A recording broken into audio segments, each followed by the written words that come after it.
Don't tell me to calm down, trailer boy. And I gotta sit and listen to this black bastard telling me people won't remember who I am? Eddie Murphy doesn't just make people laugh, he completely destroys any chance of keeping a straight face. From veteran hosts to comedy giants, these are the moments Eddie made professionalism utterly collapse. Just do these three things. Pay your taxes, mind your business, and keep Will Smith's wife's name out your fucking mouth! Eddie never really needed a script to work with. Give him a room and a moment and he would find the funny in it. At the Griot Awards, he went completely off the cuff and had every celebrity in the building cracking up. And his hair is not combed. Oh, go watch any Sidney Poitier movie. His hair is not combed. He just acted like his hair was combed. Long before a black president was even imaginable, Eddie Murphy saw it coming and put it on record. And trust me, you need to see this for yourself. Then I'm gonna run for president, because we haven't had any black presidents lately either, have we?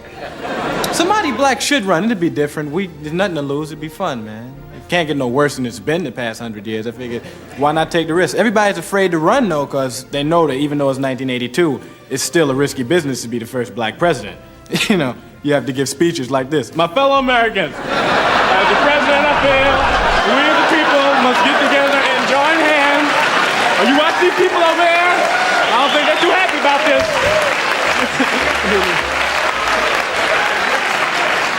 He won't stand still. The black dude in the back going, hey, that ain't funny. Bill Cosby's fall from grace is one of the biggest in entertainment, and Eddie's about to acknowledge that in his own way. So this is a wonderful, wonderful thing to be included with some of my heroes, Richard Pryor and George Carlin and Bill. Oh, Bill has one of these. Did y'all make Bill give his back?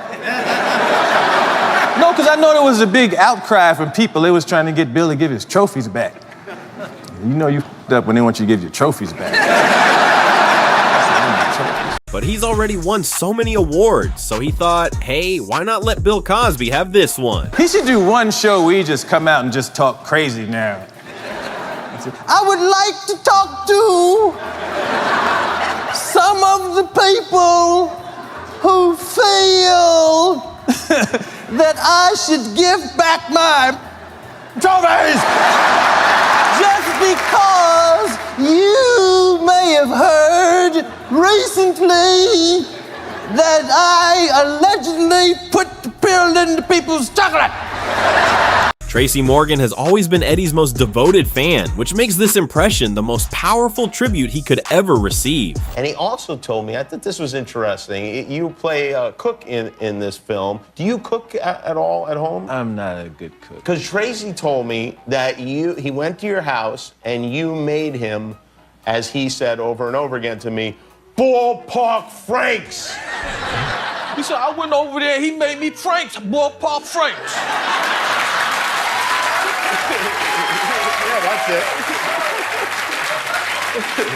That's why I'ma always be cool with Eddie, because he made me them Franks. And when I was young, they used to call me Fat Murphy. But nothing compares to experiencing it face to face. And suddenly there were two Tracys in the room. I don't know this though. As kids, you probably stayed up late on Saturday to watch. Tracy. What is Showtime at the Apollo? Featuring Sandman Sims. No. Come on, y'all really don't know? Hosted by Steve Harvey. Again, no. Y'all ready for your next act? Let me hear you say, yeah. This is not that. Yeah, Michael Jackson had his chimps. You would go to his house, that Bubbles chimp, when he got a certain age, you couldn't f with Bubbles. He had Bubbles in the cage. I was like, don't go near him. Don't go over there, Eddie. Did you go to his house? Yeah, a few times. And the chimp would be going crazy. Is that Bubble? They said, yes, don't go near the cage. Really? I thought Bubbles was don't go over there. Stayed a couple of houses down. And my chef was leaving at like 2 a.m. once, and a car goes by, you know, purple car and the music, and he was like, wow, it's Prince. And a hubcap comes off, and it's got full, and the car keeps going, and he picks the hubcap up, and it's got the Prince thing on the hubcap, and the car goes and makes a big U-turn and comes back, and Prince says, "Can I have my hubcap back?" Like the personal trainer gig? Did you do all No, that? my dad used to be a professional boxer, so we have. So was mine. Really? My dad What was a weight boxer. class?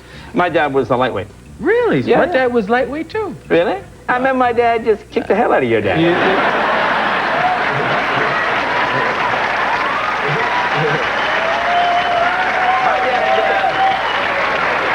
My dad fought under the name the Bronx Flash. Well, if your dad was that tough, then you should be able to bust my ass. Okay, I'm gonna attempt to read this. This may be disastrous. Okay. Stay tuned for more of the Sammy Davis Jr. tribute honoring the one heavyweight I would never dare step into the ring with. Sammy, you are truly the undefeated champion.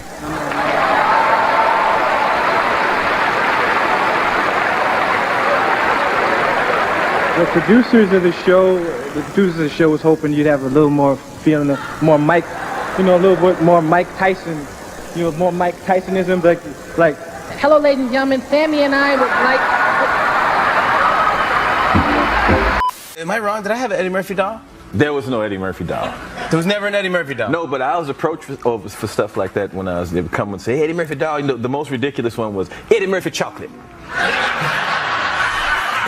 Eddie Murphy chocolate drink. You put the chocolate in, stir it up, and your face on it. Eddie Murphy chocolate. Hey, man. Eddie Murphy chocolate drink. Like we had actually had a meeting and people had drawn stuff up and had stuff. You see, Eddie Murphy chocolate would be very popular in this region. Eddie's skyrocketing fame swung open doors to the biggest icons alive, but some of those doors led straight to places he definitely shouldn't have been invited. Just a lot of cool old people in the old days. I met Jerry Lewis. And I met Yul Brynner. Really? Had he been on? He wasn't No, on I the met show. him at Studio 54 when I was like 19. Yul Brynner's in Studio 54. Yeah, and he was having a party afterwards. "Eddie, would you like to come to my house to party?" It's surreal. And That's surreal 3 times. Did you go to the party? No, I didn't. Well, he was like 6. I was like 19. I was like, I ain't going to that old man's party. That's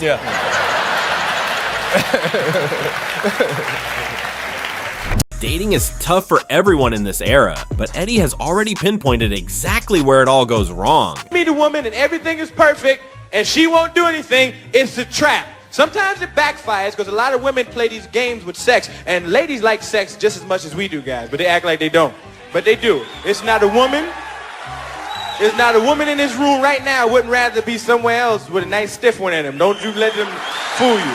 Do you know where it backfires on you ladies? When you go meet a guy and he wants you, you want him, and you like each other, and everything is perfect, but you won't do anything. He say, "Baby, let's go." You say, "No, I'm not going to do it." And after that, he don't like you no more, but he still wants to f*** you. So he waits. He be like, "Okay, I'll wait. Good night." And you wait. You wait 3 months. Then you finally get it, and she's like this, "I'm yours." And you go, "F*** you." First, I'd like to thank. Could you lift that up, please? I can't wait. Eddie, I need your help. It ain't working. Okay. Go like bend down. First, I'd like to thank. He said, "Eddie, pull it up like I was working for him." Or something.